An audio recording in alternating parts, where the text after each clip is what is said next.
প্রিয় শিক্ষার্থীরা, আজ আমি তোমাদের একটা গুরুত্বপূর্ণ বিষয় নিয়ে আলোচনা করব তোমাদের সাথে। 6 to 10 ফার্স্ট ইয়ারের কোশ্চেন নাম্বার 2। এখানে সাধারণত ডাব্লিউএস কোশ্চেন থাকে, কখনো কখনো ইএসও কোশ্চেনও থাকে এর সঙ্গে, অর্থাৎ 2 নম্বরের প্রশ্নের যে সমাধান আমরা কিভাবে করব এই বিষয় নিয়ে আমি তোমাদের সঙ্গে আলোচনা করব। ঠিক আছে, আমি তোমাদের বলছিলাম যে ডাব্লিউএইচ কোশ্চেনের উত্তর করার সময় আমরা দেখব, যদি ডু দ্বারা প্রশ্ন থাকে উত্তর করার সময় ভার্বের শেষে আমরা ভার্বের প্রেজেন্ট ফর্ম ব্যবহার করব। আর যদি ডাস দ্বারা প্রশ্ন করা থাকে উত্তর করার সময় ভার্বের শেষে এস বা টিএস যোগ করব। এবং ডিরেক্ট দ্বারা প্রশ্ন থাকলে ভার্বের পাস্ট ফর্ম ব্যবহার করব উত্তর করার সময়। এই নিয়মগুলো পড়াইছি, তাই না? তো আজ আমরা একটু প্র্যাকটিক্যালে দেখব। তোমাদের এখানে একটা প্রশ্ন আছে, how did lily inform her result to her father? How did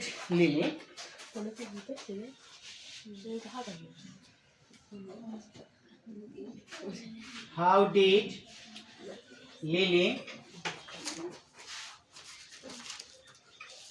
inform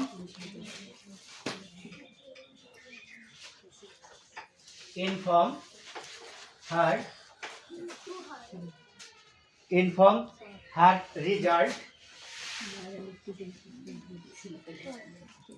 to her father? একটা কোশ্চেন, ঠিক আছে? How did lily inform her result to her father? আমরা নিয়মটা জেনেছি, এখন আমরা প্র্যাকটিক্যালে কিভাবে নিয়মগুলো ইউজ করতে হয় সেটা জানব। ঠিক আছে, এই যে ডিড দ্বারা প্রশ্ন থাকলে উত্তর করার সময় আমরা ভার্বের পাস্ট ফর্ম ব্যবহার করব।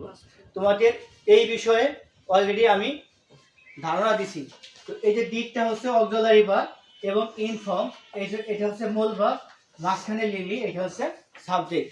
আমরা যখন প্রশ্নের উত্তর করার সময় প্রথমে এই অক্সিলারি ভার্ব ডিড এবং মূল ভার্ব ইনফর্ম এর মাঝখানে থেকে যে সাবজেক্টটা আছে সাবজেক্টটাকে আমরা উত্তর করার সময় প্রথমে ব্যবহার করব। তোমরা সবাই আমাকে ফলো করো, ঠিক আছে? কথাগুলো সুন্দরভাবে শোনো। আমরা যে 1 নম্বরের উত্তর করতেছি, দেখো ডিডটা অক্সিলারি ভার্ব এবং ইনফর্ম হচ্ছে মূল ভার্ব, মাঝখানে লিলি এটা হচ্ছে সাবজেক্ট। ঠিক আছে, আমরা এই সাবজেক্টটা প্রথমে ব্যবহার করব। সাবজেক্ট ব্যবহার করার পরে আমরা কি ব্যবহার করব? মূল ভার্ব অর্থাৎ ইনফর্ম ব্যবহার করব, ইনফর্ম। এখন কথা হচ্ছে যে আমি তোমাদের বলছি, যদি ডিড দ্বারা প্রশ্ন থাকে তাহলে মূল ভার্বের পাস্ট ফর্ম ব্যবহার করতে হয়। তাহলে ইনফর্মের পাস্ট ফর্ম হচ্ছে ইনফর্মড। কি হচ্ছে? Inform. Lily informed her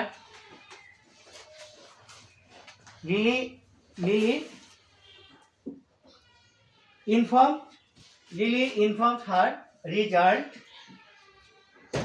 result to her father over telephone.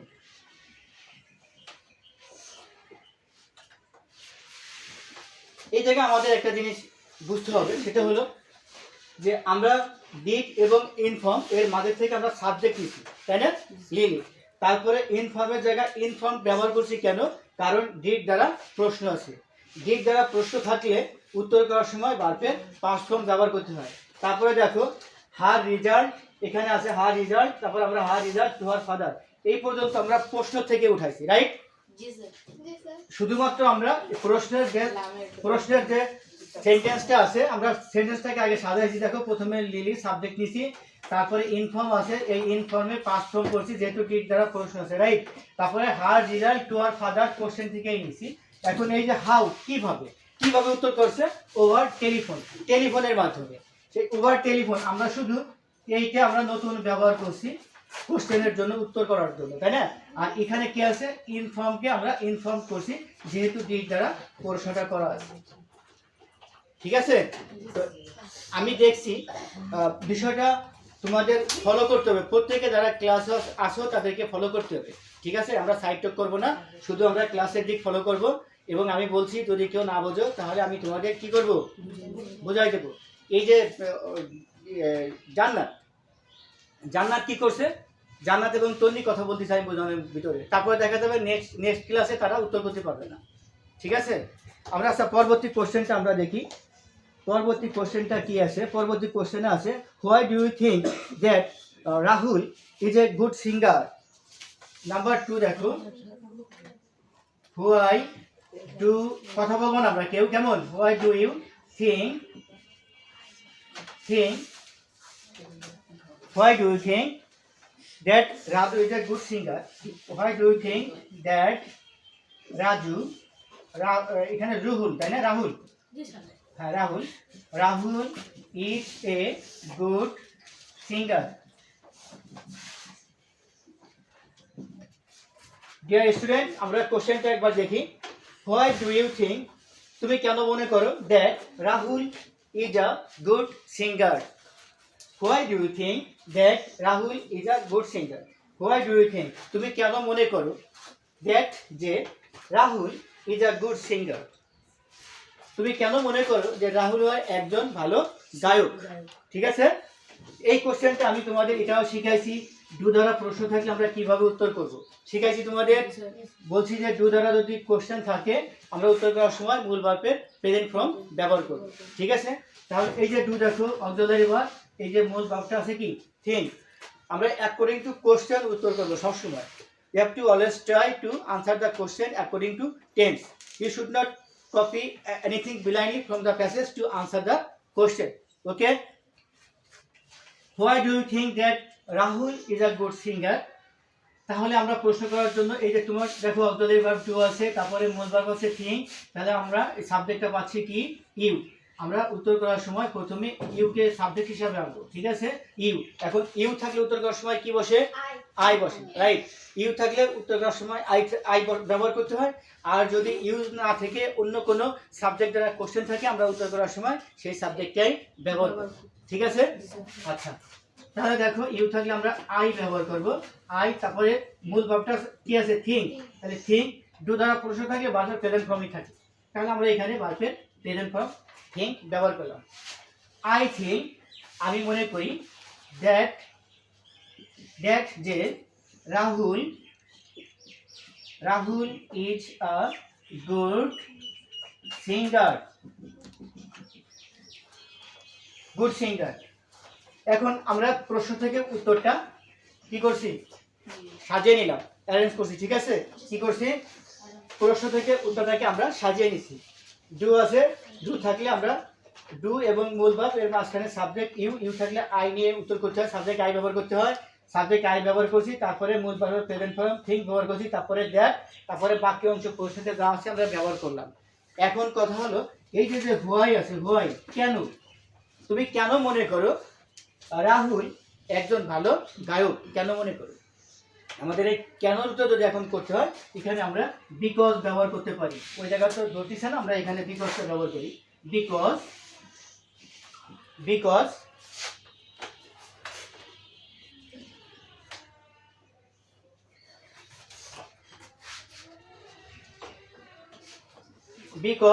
Because সে কি, সে কেন জনপ্রিয়?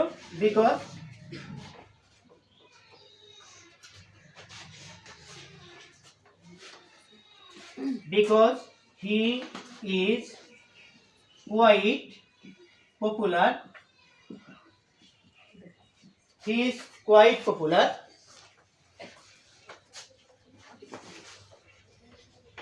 আমরা প্রশ্নটা একবার দেখে নেই। He is quite popular with the young generation.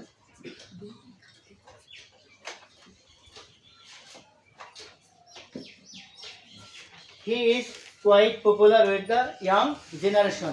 আমরা যদি চাই এই প্রশ্নটাকে আরেকটু বাড়ায় লিখতে পারি। ঠিক আছে, কিন্তু আমরা যেহেতু নিচের ক্লাসে পড়ি সেহেতু আমাদের এর থেকে বাড়ায় লেখার দরকার নাই। আমরা প্রথমে কি করছি, প্রশ্নটাকে আমরা সাজাইছি। দেখো, I think that Rahul is a good singer because he is quite popular with the young generation. সে যে তরুণ যে প্রজন্ম আছে এই প্রজন্মের কাছে সে খুবই জনপ্রিয়, এই জন্য সে একজন ভালো সিঙ্গার। আমরা দুটো প্রশ্নের উত্তর শিখলাম, তাই না? দুটো প্রশ্নের উত্তর, একটা হলো দিক দ্বারা আর একটা দু দ্বারা কিভাবে করতে হয়। আমি দুটো প্রশ্নের উত্তর কি তোমাদের সামনে প্রেজেন্ট করছি, রাইট? তোমাদের কি কারো কোনো সমস্যা আছে? সেটি তোমরা দেখতেছো না প্রশ্নগুলো? বুঝতেছো তোমরা? তোমরা কি সবাই বুঝতেছো? আচ্ছা ঠিক আছে, কারো কোনো কোশ্চেন আছে? কোথাও কোশ্চেন করতে চাও? আচ্ছা ঠিক আছে, তাহলে আমরা দুটো শিখলাম, আরেকটা প্রশ্ন উত্তর করবো আমরা। Why does Lily's family live? আমরা আরেকটা প্রশ্ন করবো, সেটা হলো ডাজ দ্বারা। ডাজ দ্বারা প্রশ্ন থাকলে কিভাবে উত্তর করতে হয়, আমরা এই কোশ্চেনটা এবার একটু দেখে নিই, ঠিক আছে?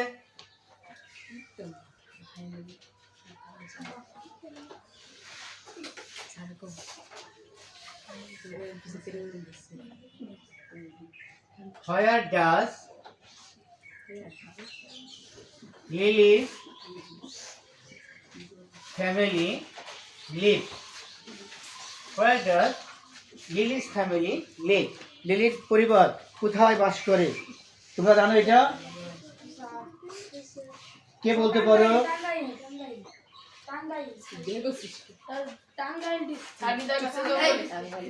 ওকে ডিয়ার স্টুডেন্ট, দেখো এই যে ডাস দ্বারা প্রশ্নটা আছে, আমরা প্রথমে ডাসকে আমরা একটু দেখে নিই। Stop talking please. প্রথমে আমরা ডাস দ্বারা প্রশ্ন আছে এটা দেখি, তারপর আছে লিভ। দেখো এই ডাস অক্সিলারি ভার্ব আর লিভ হচ্ছে মূল ভার্ব, মাঝখানে কি আছে? Lily's family. আমরা উত্তর করার সময় এই লিলিস ফ্যামিলি আমাদের আগে লিখতে হবে, এটা সাবজেক্ট আগে লিখতে হবে। লিলিস ফ্যামিলি, লিলিস ফ্যামিলি, তারপরে আমরা এই মূল ভার্বটা আনবো লিভ। এখন প্রশ্ন থেকে দ্বারা ডাস দ্বারা, প্রশ্ন যদি ডাস দ্বারা থাকে সেই ক্ষেত্রে আমরা এই ভার্বের শেষে কি করব? এস বা এস যোগ করব। যেহেতু আমি বলছিলাম তোমাদের যদি কোনো ভার্বের শেষে s double s, s s, c h, o i, z x ইত্যাদি থাকে তাহলে ভার্বের সঙ্গে এস যুক্ত করতে হয়, এগুলো না থাকলে এস যোগ করতে হয়। তো যেগুলো আমি বলছি তার কোনোটাই এখানে নেই, সেজন্য আমরা কি করব? এখানে এস যোগ করব। লিলিস ফ্যামিলি লিভ, কোথায় বাস করে? Lives in, lives in a small town, small town,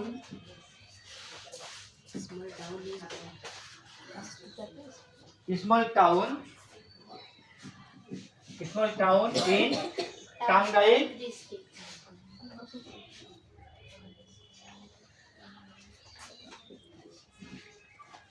In Tangail district.